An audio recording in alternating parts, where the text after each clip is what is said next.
Ambiance ce jeudi à Bruxelles. Alors que les dirigeants européens sont réunis en sommet sur l'Ukraine, des centaines d'agriculteurs sont aux prises avec les forces de l'ordre devant le Parlement européen. Lance à eau contre feu de paille. Les manifestants sont venus faire entendre leurs revendications, tracteurs à l'appui, 1 millier d'engins selon la police. Ils bloquent la capitale belge.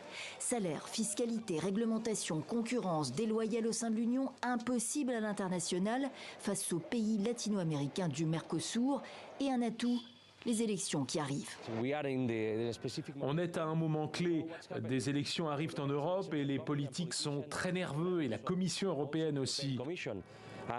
Je crois que c'est le meilleur moment pour une mobilisation de l'ensemble des agriculteurs européens. On ne peut pas rester 5 ans de plus à attendre des mesures tout en étant compétitif avec les pays tiers. Qu'est-ce qu'on va faire? On va chercher de la nourriture au Canada, en Amérique du Sud, mais ils ne respectent pas du tout les mêmes normes que nous. Ils polluent beaucoup plus que nous, ils peuvent utiliser des stéroïdes que nous on ne peut pas, des hormones, des OGM. Du coup, ici, c'est vraiment une revendication générale.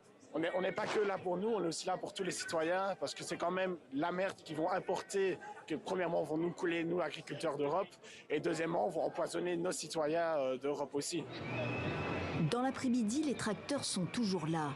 Les agriculteurs européens obtiennent de nouvelles promesses de changement et un entretien.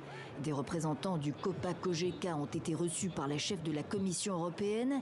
Cette organisation des syndicats agricoles majoritaires dans l'Union européenne regrettait mercredi des concessions tardives et limitées sur les obligations de jachère et les importations d'Ukraine, notamment de volailles.